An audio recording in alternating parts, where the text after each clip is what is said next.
Good evening, and thank you for joining us for tonight's screening of Thicker Than Blood. On behalf of the Southern AIDS Coalition, let me just say how much we appreciate you taking time to spend your Saturday night with us. And we're so excited to partner with Second Glance Productions and KBDB3 Creative Group to bring you this opportunity to see this important film and to share in discussion after the film. We hope that you enjoy it. We hope you sit in it, that you have space to process it, and that you think about the various dynamics that are at play in this important story, and how fitting as we close out Black History Month with the theme of looking at the Black family, our diversity and responsibility, and the way that we support and love one another, that we tackle these important topics around the way that stigma is perpetuated in our family and in our communities. Please stick around after the film, as there will be a great post-film discussion between the director of Thicker Than Blood, Anthony Williams, and our friend and creative expert and brilliant mind, Alphonso Mills. So grab your favorite blanket, get you a drink, grab you a snack, and enjoy the movie. Thank you so much.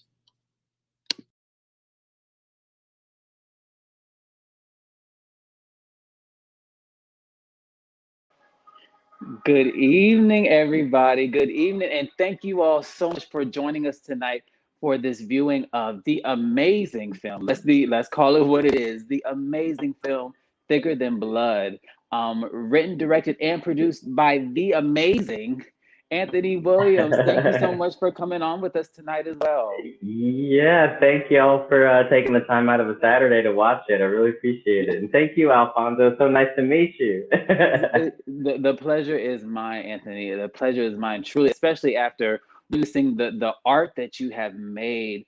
Wow, it's just really my first reaction. Thank you for the truth in it, for the authenticity that you shared, for the messages, and we'll dig into all of that in a little bit. But I just had to say, from my own personal experience, thank you for creating something that allows many of us to see ourselves and to see our stories and give some insight about what it's really like. It's amazing to be able to see yourself in things like this. So thank you, Anthony, for bringing it to life, for answering the call, for making it happen. Because oh my gosh, oh my Well, gosh. thank you. Yeah, it was really very much includes a lot of my personal story too. So every single time I go back to watch the film, it it stirs up something inside of me all over again to just be able to watch it, just because it is coming from a place of honesty and a place of truth, and hopefully a place that people can connect with in their own personal journey. Oh, it's happening because I don't know about anybody else, but I had all the feels. Okay, I had all of them. I had all of them. Well, I'm gonna dive in because so everybody, if you all have questions, please feel free to put those questions in the chat. I have a couple of questions myself, and then I also got some amazing questions from Marcel Bird, who really broke a lot of this down. But I just want to start, Anthony, by just asking you, how did Thicker Than Blood come about? You mentioned that it's a little bit of your personal story, but where did it start? How did you get the idea? It's really like a love child between so many different intersections. So a number of years ago, I was working on a separate project. This is my first feature film. So I was working on a separate project that I was intending to be my debut feature. And so, we'd done a lot of social media campaigns around it, and then this one landed in my lap. So it was shot in North Carolina, and I was approached by Douglas K. Griffin and Nicole Beckwith, who are a part of KBDB3, which stands for Know Better, Do Better, and Be Better. So I know, right? Love it. Yes. That's a message in itself.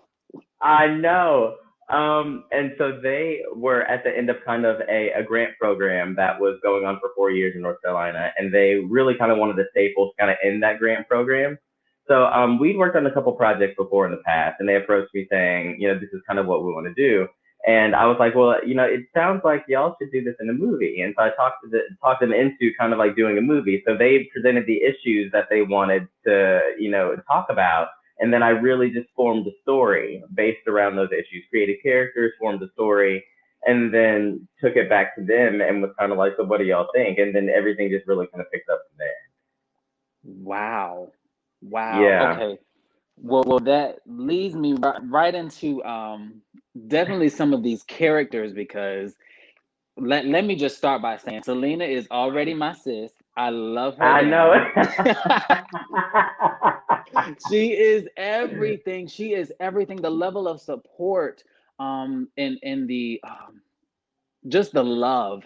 That's really what it was. She loved Richard Jr. to the point of sticking through something like that. And I think that is such a powerful example, not just to people. I love the fact that it is a heterosexual couple because HIV amongst black women, we know is definitely there our Yeah. black women are getting hit with this very strongly as well. So I thank you Yep. for Selena. How did you, or what was your goal for her role? Clearly to show love, but what message were you really trying to get across with her character? Yeah, so she was played by the lovely Destiny Diamond McNeil, and just who just brought the words on the page to life. Yeah. And we really designed Selena's character to be that support system that you saw. And the message that I wanted to get across with her character is that not everybody leaves you when they find out you're HIV positive. That there is not that nail in the coffin of not being able to be loved anymore after you're diagnosed. And so I really wanted her to represent that message and to stand up for that because that's not seen a lot in any type of media. It's all about, the feeling gross or dirty or feeling all these negative connotations from when people get diagnosed. And then, they feel very much unlovable and people kind of stay stuck in that. And so I really wanted Selena to represent that type of avenue, saying that not people won't leave you just because of Yes, and that it. is If they something I do, wrote. it's not worth staying in your life anyway. That part. Let them look. If they leave, let them go. Let them go. Hmm. Then that allows you to Yep. create room for the people that are supposed to be there. So, oh Exactly. wow, wow. And it's funny because I wrote some notes of I appreciate how you really broke down the idea of people once you're diagnosed with HIV, then you're not deserving of love anymore from romantically or platonically or from your family, but you really spoke to each of those points to really reaffirm people to let them know your love matters still. It still Yeah. matters. Very much so. Yeah. Uh, It really uh, does. so I want to talk about my other favorite character, Okay. Good Reverend. Good Reverend. Anthony, that was some writing. Phenomenal writing. The way that you really broke down not just the scripture, but broke down religiosity, Mhm. and really Mhm. got to the depth of, okay, what does it really mean to be a person of faith? Are you just sitting in the Mhm. pew or are you living the life? Exactly. And that's what I wanted to say. You took all of that and just wrapped it up in such a beautiful little nugget of a present because that's exactly what I wanted the Reverend to represent. A lot, and this is why I feel that a lot of people, LGBT people in particular, run away in the opposite direction from faith because a lot of people are told their entire life that God will not love them because of this. And that's not what scripture says. Scripture says he loves all of his children. He made all of his children. And to walk in love, first to love him with all your heart, your soul, your mind, everything within you, and then love other people the very same way. And you can't operate in love if you're going on a daily basis spreading hate. Mm, The two just don't mix. They just don't go together. And so I really wanted to be able to break down the human construct of religion because if you think about it, religion is built by humanity and people. And Jesus himself did not stand for a religion. He stood for what was actually in the word, mm, which is what I wanted to bring out in the film to really show love and to break down the construct of religion. A lot of people ask me if I'm religious, And I quickly correct them and say, no, I'm not. I'm spiritual, because it's all about the relationship that you have with God and with Jesus. And that's how I live my life. I don't live based on a religious construct created by man. And I think that if a lot of us were able to really wrap our brains around that and get out of this construct of religion, then I think that we would be able to kind of see that and be able to move forward with love. Yes, and the fact that you made the reverend so affirming, so welcoming of people and sexuality and all of that was so refreshing. And I Mm. think that is in the fact that it's coming from the pulpit, like it's the pastor, that's Mm-hmm. powerful. That is so powerful. And that's just, well, it's also just something that we don't see, Yes. growing up in church, especially in the Black church. I'm from the South. Being a man in the LGBT community and also being a man of faith, like those are three separate intersections that not a lot of people see. And so to be able to try it on my own personal journey of trying to figure out what all of that meant, and just making sure that I, just tried my best to proceed with love and to show the Reverend in that particular light, because we don't see it. We just don't see it. Right. Right. And you bring up intersections, and I really want to talk about the intersection of sexuality and HIV status, because I've first off, the way that you added the twist of Richard Jr., and I was just like, huh? I was not expecting that at all. So it was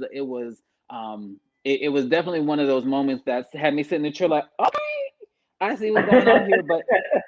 But for a lot of people's reality, they're balancing the life of Jordan and Richard Jr. Mm-hmm. And that can be tough. I mean, it was tough watching it between two people, but then having that intersection of both of those things in one person's life can be a struggle. It can be a Yeah. lot. So what do you say to those people that have a little bit of that have aspects of Jordan and Richard Jr. In their lives? And what would you like? I mean, just from the movie. Yeah, that's um I think it's a little challenging for me to say, because I'm not a person living with HIV. I can only, get so far, and because I don't have that personal experience. So I could definitely speak from like the Jordan aspect. And really it comes down to living your truth. And I think at one point, of course we are responsible for the people that we allow in our space and in our lives. Which means we're also responsible for kicking those people out of our space and out of our life, if they are not beneficial to our mental health, if they're not beneficial to us growing as a person. So to be able to recognize the space that you take up and how you and your interactions affect other people is very important. So I think that I don't know. It's a very challenging question to answer, and I can only just talk from my personal experience of just having to really reevaluate, my space and who I keep around me, because it's so important to me as a person, and making sure I can keep that channel and keep that space open, because it's important to me, period. Mental health in space. I don't even know what I'm trying to say, but No, I think what you're speaking to is I think right on point. People. So as a person living with HIV, that the struggle with navigating with friends and family and all of that, you have to recognize that the power is in you to allow or remove yourself from those situations, from those places, from those people that aren't working towards the betterment and the healthiness of you. And I think that is yeah. that's a powerful message, because a lot of people, depression will have you thinking, isolation will have you thinking that Oh you just yeah. have to just take all of that, that you have to